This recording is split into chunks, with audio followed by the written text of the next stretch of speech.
सरकार ने लक्ष्मी विलास बैंक से धन निकासी की सीमा तय कर दी है। ये सीमा अगले महीने यानी 16 दिसंबर तक के लिए तय की गई है। तब तक बैंक के खाता धारक एक खाते से अधिकतम 25,000 रुपए निकाल सकते हैं।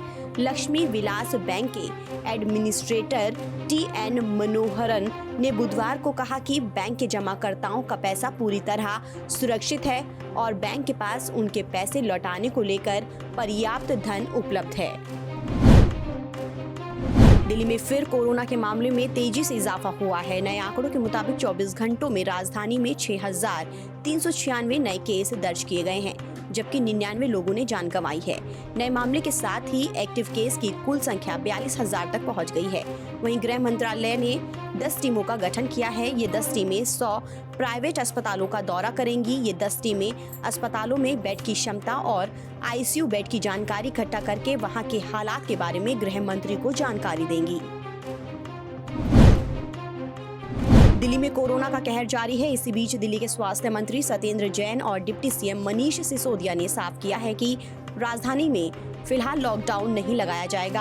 हालांकि सरकार कुछ व्यस्त इलाकों में स्थानीय स्तर पर प्रतिबंध लगा सकती है। वहीं कोरोना संक्रमण के फैलाव को रोकने के लिए शादी समारोह में लोगों की संख्या कम करने को लेकर केजरीवाल सरकार ने उपराज्यपाल अनिल बैजल को प्रस्ताव भेजा था। LG अनिल बैजल ने प्रस्ताव को मंजूरी दे दी है। अब दिल्ली में होने वाले शादी समारोह में 200 के बजाय सिर्फ 50 लोग ही शामिल हो पाएंगे। कोरोना को देखते हुए दिल्ली हाईकोर्ट ने दिल्ली में घाटों पर छठ पूजा समारोह आयोजित करने की अनुमति देने से इनकार कर दिया है। हाईकोर्ट का कहना है कि याचिकाकर्ता दिल्ली में कोरोना की स्थिति से अनभिज्ञ हैं। हाईकोर्ट ने कहा कि किसी भी धर्म के त्योहार को मनाने के लिए आपको सबसे पहले जीवित रहना होगा। हाईकोर्ट ने छठ पूजा मनाने के संबंध में दिल्ली सरकार के फैसले को बरकरार रखा और कहा कि अनुमति देना कोरोना वायरस संक्रमण के तेजी से फैलने का कारण साबित हो सकता है। उत्तर प्रदेश के शिक्षाविदों का सपना टूट गया है, क्योंकि देश की सबसे बड़ी अदालत सुप्रीम कोर्ट ने इलाहाबाद हाई कोर्ट के फैसले को सही ठहराया है। सुप्रीम कोर्ट ने राज्य सरकार के मौजूदा कट ऑफ को सही बताया है। कोर्ट का कहना है कि कट ऑफ 60 से 65 ही रहेगा। इससे उत्तर प्रदेश में प्राथमिक शिक्षकों के रूप में योग्यता प्राप्त करने के लिए लगभग 38,000 शिक्षा मित्रों को कट ऑफ अंकों में छूट नहीं मिलेगी। बिहार और तमाम उपचुनावों में कांग्रेस के प्रदर्शन पर टिप्पणी को लेकर पार्टी नेता अधीर रंजन चौधरी ने कपिल सिब्बल को आड़े हाथों लिया है। अधीर रंजन चौधरी ने कहा कि कपिल सिब्बल ने इस बारे में पहले भी बात की थी। वो कांग्रेस पार्टी और आत्मनिरीक्षण की आवश्यकता के बारे में बहुत चिंतित हैं, लेकिन हमने बिहार, मध्य प्रदेश, उत्तर प्रदेश या गुजरात के चुनावों में उनका चेहरा नहीं देखा।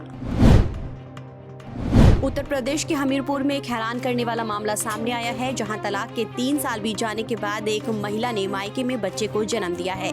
अब ये मामला हाई कोर्ट में पहुंच गया है। इलाहाबाद हाई कोर्ट के जस्टिस विवेक अग्रवाल की एकल पीठ ने मामले की सुनवाई की और अहम फैसला सुनाते हुए आदेश दिया कि DNA टेस्ट से साबित हो सकता है कि पत्नी बेवफा है या नहीं।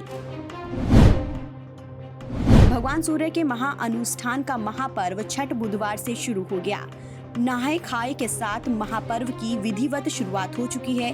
बिहार के लगभग सभी गंगा तटों पर छठ व्रतियों और श्रद्धालुओं की भारी भीड़ उमड़ रही है। गंगा घाटों पर छठ के गीत से पूरा वातावरण छठमय हो गया है। नहाय खाए पर्व को लेकर छठ व्रतियां गंगा में स्नान करने के बाद घर जाकर लौकी चावल का प्रसाद ग्रहण कर रहे हैं। गोवा की पूर्व राज्यपाल मृदुला सिन्हा का निधन हो गया है। मृदुला सिन्हा शुरू से जनसंघ से जुड़ी रही और भाजपा की प्रभावी नेता थी। उनके निधन पर प्रधानमंत्री नरेंद्र मोदी और गृह मंत्री अमित शाह ने दुख जताया है। प्रधानमंत्री नरेंद्र मोदी ने कहा कि मृदुला सिन्हा जी हमेशा जनसेवा को लेकर अपने प्रयासों के लिए याद की जाएंगी। वो एक कुशल लेखक थी, जिन्होंने संस्कृति के साथ साथ साहित्य की दुनिया में भी बहुत बड़ा योगदान दिया है। उनके निधन से दुखी हूँ। उनके परिवार और प्रशंसकों के साथ मेरी संवेदनाएं हैं।